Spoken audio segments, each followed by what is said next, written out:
আমরা আজকে কি খাবো গেস করুন। কোরিয়ান, পড়তে পারছেন আপনারা? Korean ramen. সেলো টেপ দেওয়া, আমি বুঝতে পারছি না সেলো টেপ কেন দেওয়া আছে। এইসবগুলোর মতো কি একটা ভেতর থেকে বেরিয়েছে আমি বুঝতে তো পারছি না। ভয় করছে কালকে সকালের ব্যাপারে ভেবে। বন্ধুরা, we are back with another direct cooking blog. ঠিক আছে, তো এইখানে আমরা আজকে কি খাবো গেস করুন। সরি, আমরা না, আমি খাবো কোরিয়ান, পড়তে পারছেন আপনারা? Korean ramen. কোম্পানিটা জানতে হবে না, কোরিয়ান রামেন আছে, এটাই আমাদের ভাগ্য ভালো।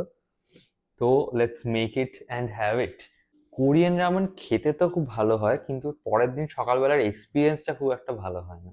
বন্ধুরা, কে পপ আর কে ড্রামা কতটা ফেমাস আপনারা জানেন কি? বাঙালিদের মধ্যে হয়তো অতটা ফেমাস কিনা আমি বলতে পারবো না, but it is very famous in India. আর বাঙালিরা শুনলে বলবে হচ্ছে কে পপ, কে ড্রামা।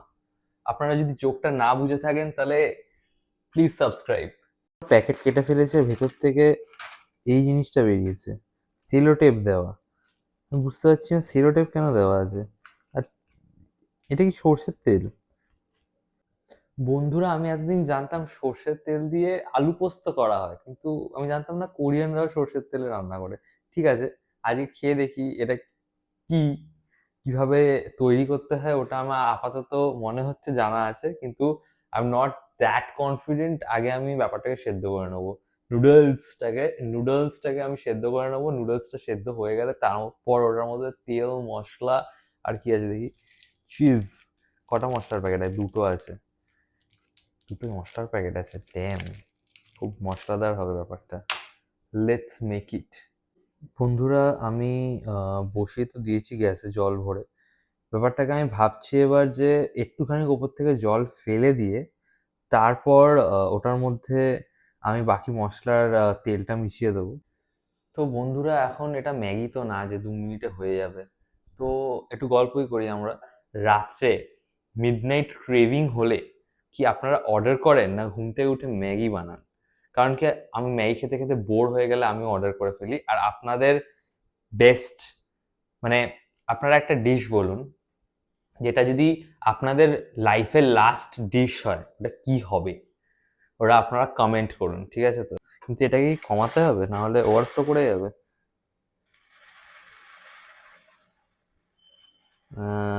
দেখেছেন বন্ধুরা, আমি আমার প্রেডিকশনটা দেখেছেন? আমি ঠিক মানে আওয়াজ শুনে বুঝতে পেরেছি ব্যাপারটা ফুটতে ফুটতে ওপরে চলে আসবে, তাই জন্য আমি ফ্লেমটা কমিয়ে দিয়েছি। এবার ফ্লেমটা আবার বাড়াবো, দেখবেন আবার উঠতে উঠতে ওপরে চলে আসবে।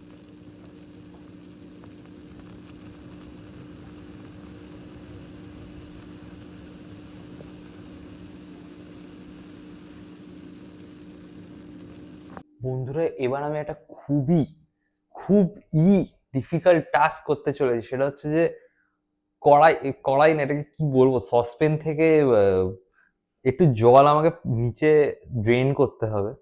কিন্তু ওটা আমার খুবই স্কিলফুলি করতে হবে, না হলে ভেতর থেকে নুডলস যদি পড়ে যায় ওটা আমি আর খেতে পারবো না। So let me try. I wish আমি আপনাদেরকে দেখাতে পারতাম, বাট আমার দুহাত দিয়ে ব্যাপারটাকে করতে হবে। তো আমি এখন দেখাতে পারবো না ওটা। বন্ধুরা, আমি অনেকটা জল ফেলে দিয়েছি, এখন ভেতরে কোনো জলই দেখা যাচ্ছে না। আর বুঝতে পারছি না যে এত কম জল দিয়ে আমি যদি মেশাই ব্যাপারটা আটকে যাবে না তো, চিপকে যাবে না তো মশলাটা এটার সাথে। Let's see. এটা এইসবগুলোর মতো কি একটা ভেতর থেকে বেরিয়েছে আমি বুঝতে তো পারছি না, কিন্তু আই হোপ এটা মিশে যাক। এটা এরকম দলা পেকে আছে ঠিকই, বাট এটা জলে মিশে যায় যদি। আমার মনে হচ্ছে আর একটু জল দিয়েই দিই আমি ভেতরে। এমনিও তো বন্ধুরা রামেনে জল থাকেই, আমি এতটা জল ফেলে দিলাম কেন আমি এখন রিয়েলাইজ করছি। সরি বন্ধুরা, আমি এক্সাইটমেন্টে সব মিশিয়ে একসাথে, মানে সব ঢেলে একসাথে মিশিয়ে দিচ্ছিলাম। পরে রিয়েলাইজ করলাম যে আপনাদেরকে দেখাতেই ভুলে গেছি, ভেতরে একটা তেল তো আপনারা দেখতে পারলেন। আরেকটা ইসবগুল ছাড়া আরেকটা সাবস্টেন্স ছিল, যেটা চিজ পাউডারের মতো দেখতে ছিল। তো ওটাই ছিল বন্ধুরা। এবার ব্যাপারটাকে আমি মিশিয়ে দিয়েছি, আমি ভাবছি ওপর দিয়ে আরো দুটো চিজ স্লাইস দিয়ে দিই, একদম চিজ চিজ করে একাকার করে দেবো। বন্ধুরা, cheese slices are ready to be melted. ঠিক আছে, তো আমি এখান থেকে বাঁ হাতে একটা তোলার চেষ্টা করছি। ব্যাপারটা ভেঙে আমার টেবিলেই পড়ে গেল। এটা গেল একটা, এটা গেল আরেকটা, আর আরেকটাও দেবো বন্ধুরা। আপনারা ভাবছেন কি? আমি কম চিজ খাই। দূর মশাই, এক হাতে চিজ খুলতে গিয়ে এই যে এবার দুটো চিজ দিয়ে দিয়েছি আমরা। Let's cook. মেল্ট হয়ে যা ভাই। তো দেখতে হেভি লাগছে ব্যাপারটা একদম। আপনারা দেখবেন, দেখুন বন্ধুরা, আস্তে আস্তে মেল্ট হবে চিজটা, একবারে হবে না। কিন্তু এটা হচ্ছে এখন look look of the Maggi.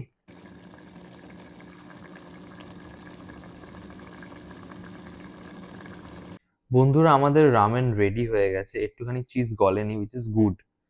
একটু শক্ত শক্ত চিজের সাথে খাবো, ব্যাপারটা আমি কি বলতে জানি না, বাট এটা আমি প্লেটে বেড়ে ফেলবো এবার। বন্ধুরা, আপনাদের দেখে হয়তো মনে হচ্ছে এটার ভেতরে ডিম আছে, কিন্তু এটা চিজটা মেল্ট হয়নি ঠিক করে, which is okay considering the fact চিজটা এই ঝালটা কমাবে। So let's test it. Review time. It's time to review the food বন্ধুরা। দেখে প্রচন্ড গরম লাগছে, কারণ কি ধোঁয়া বেরোচ্ছে।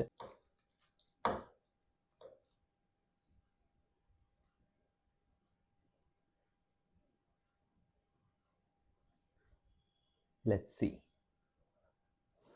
ভয় করছে কালকে সকালের ব্যাপারে ভেবে, বাট डर के आगे रामेन है, ठीक है, रामेन।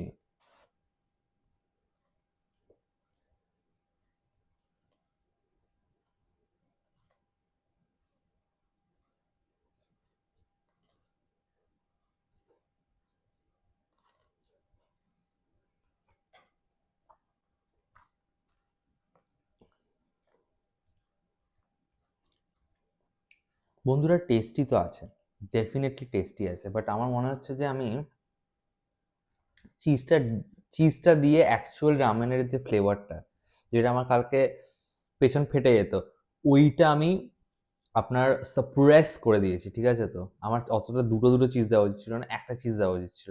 তো এরপরে বার আমি যখন রামেন খাবো, ওটার মধ্যে একটাই চিজ দেবো। এটা অলরেডি চিজ রামেন ছিল, কিন্তু আমি চিজের কিছু দেখতে পাইনি বলে আমি আরো দুটো চিজ অ্যাড করে দিয়েছি। বন্ধুরা, এটা শেষ করতে তো আমার সময় লাগবে পুরো টাইম। যদি আপনারা আমাকে দেখেন এরকম করে শেষ করতে, আমার মনে হবে যে আমি একটা রেস্টুরেন্টে বসে আছি, বাড়িতে না।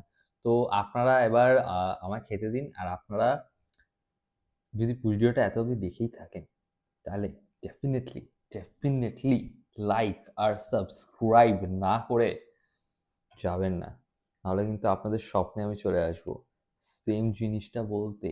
ঠিক আছে, টাটা।